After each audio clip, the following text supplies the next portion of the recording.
Parents, कैसे हैं आप लोग। वेलकम टू अमे हेल्थ केयर एंड मैनेजमेंट। अक्सर पेरेंट्स जो हैं वो ये कंप्लेंट लेके आते हैं कि उनका जो बच्चा है दूध पीने के बाद डकार नहीं करता, बर्प नहीं करता। तो ऐसे में बच्चे को बहुत ज़्यादा गैस हो जाती है। तो आज की इस वीडियो में हम जानेंगे कि बच्चे को गैस क्यों हो जाती है और हमें बर्प जो है बच्चे को कैसे करवाना है और कितनी बार करवाना है। ये सब हम डिटेल में इस वीडियो में जानें। लेकिन वीडियो शुरू करने से पहले मैं आपको याद करवा दूं कि अगर आप हमारे चैनल पर नए हैं तो प्लीज इसे आज ही सब्सक्राइब कर ले और बेल नोटिफिकेशन को प्रेस कर दे, जिससे कि आपको हमारी वीडियोस की नोटिफिकेशंस जो है वो मिलती रहेंगी और आप हमारी वीडियोस को देखते रहेंगे। तो चलिए शुरू करते हैं आज का ये वीडियो।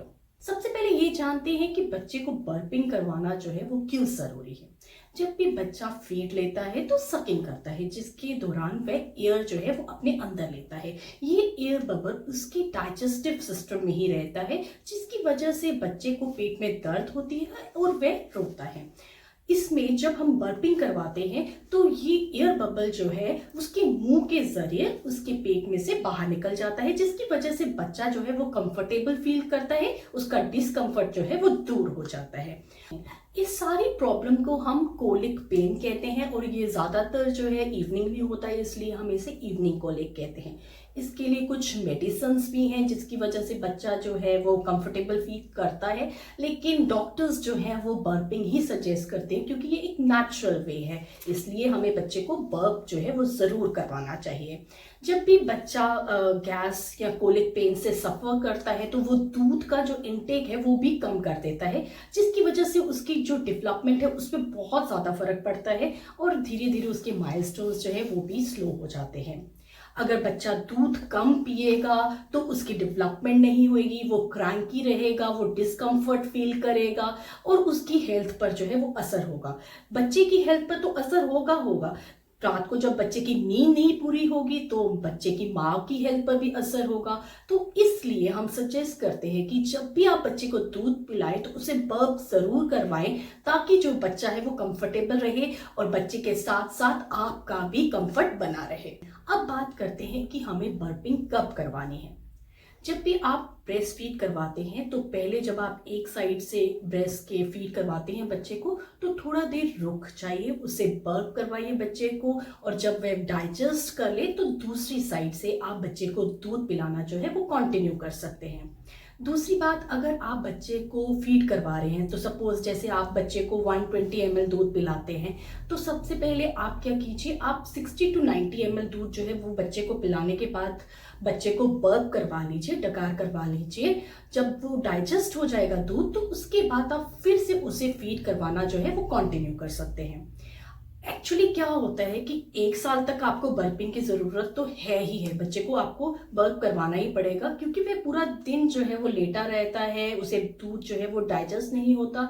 लेकिन जब बच्चा 1 साल से ज़्यादा उम्र का हो जाता है तो आपको बर्पिंग की ज़्यादा ज़रूरत नहीं पड़ती, क्योंकि वह पूरा दिन चलता रहता है, खुद ही दूध जो है वो डाइजेस्ट कर लेता है। ऐसे में आपको बर्पिंग की ज़रूरत नहीं पड़ती। बार क्या होता है कि पेरेंट्स कहते हैं कि हम 15-20 मिनट तक जो है बच्चे को बर्प करवाने की ट्राई कर रहे हैं, लेकिन बच्चा जो है वो डकार ले ही नहीं रहा। तो ऐसे में हमें क्या करना है।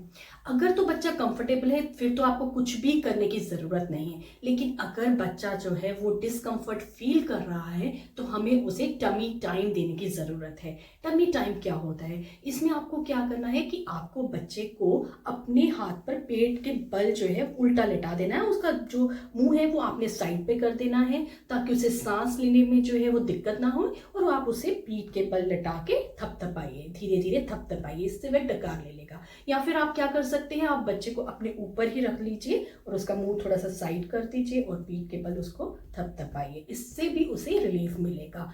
कई बार पेरेंट्स कहते हैं कि हम आधा घंटा बच्चे को टमी टाइम देने की ट्राई कर रहे हैं लेकिन वो फिर भी जो है वो डकार नहीं ले रहा। ऐसे में हम क्या कर सकते हैं, बच्चा अगर सो चुका है तो आप उसे आराम से बेड पर लटा दीजिए। ऐसे आप बेड पर लटा दीजिए साइड देके, और लेकिन आपको करना क्या है, उसकी जो सिर के नीचे आप एक छोटा सा पिलो दे दीजिए। इससे होगा क्या कि अगर बाई चांस बच्चे को डकार आता भी है तो जो दूध है वो नीचे चला जाएगा और बच्चा एस्पिरेट नहीं करेगा। बाई चांस दूध थोड़ा सा बाहर आता भी है तो वो मुंह के जरिए बाहर निकल जाएगा और बच्चे को कोई दिक्कत नहीं होगी। आप जानते हैं कि बर्पिंग के जो बेस्ट मेथड्स हैं वो क्या है। सबसे पहले है ओवर द शोल्डर। इसमें क्या है, आप बच्चे को अपनी शोल्डर पर रखकर पीठ के बल उसे थपथपाए नीचे से ऊपर की तरफ। नीचे से ऊपर क्यों थपथपाना है हमने, क्योंकि जो बच्चे की गैस है वो पेट में है, उसको मुंह के जरिए हमने निकालना है। तो ये आप ध्यान रखिए कि आपको नीचे से ऊपर उसको थपथपाना है। और एक बात आपको और ध्यान में रखनी है कि बच्चे का जो मुंह है वो आप साइड पे कर दीजिए ताकि उसको जो है सांस लेने में कोई दिक्कत ना हो। ऐसे ऐसे आपको थपथपाना है बच्चे को। दूसरा मेथड है सिटिंग पोजीशन। सिटिंग पोजीशन में आप बच्चे को अपनी गोद में लेकर उसे बिठा के ऐसे बिठा दीजिए उसको, और पीठ के बल आपको उसको थपकी देनी है। ऐसे ऐसे पीठ के बल उसको आपको थपकी देनी है। यहाँ भी आपको नीचे से ऊपर ही थपथपाना है। तीसरा जो है वो है फेस डाउन ओवरलैप। इसमें क्या है, आप जब भी सिटिंग पोजीशन में बैठे हैं तो आप बच्चे को अपनी लैप पर ऐसे बिठाकर उल्टा लिटा सकते हैं। उसका मुंह साइड पर कर दीजिए और उसके कंधे को नीचे से ऊपर आप थपथपाइए। इससे भी गैस रिलीज होगी। लास्ट में जो मेथड है वो है walking with baby over the shoulder. इसमें क्या है, आप रूम के अंदर बच्चे को कंधे पर लेकर वॉक करते करते आप ऐसे वॉक कीजिए और करते करते आप बच्चे को थपथपाते रहिए। इससे भी बच्चे को काफी रिलीफ मिलेगा, उससे जो डिस्कम्फर्ट है उससे राहत मिलेगी और वो कंफर्टेबल फील करेगा। मैं उम्मीद करती हूँ कि आपको ये हमारे मेथड्स जो है वो ध्यान से समझ आ गए होंगे। ये आपके लिए काफ़ी फायदेमंद रहा होगा। अगर आपको हमारा ये वीडियो पसंद आया है तो प्लीज़ इसे लाइक कीजिए, शेयर कीजिए और हमारे वीडियोस को ज़्यादा से ज़्यादा देखिए और हमारे चैनल को सब्सक्राइब करना मत भूलिए। Thank you for watching.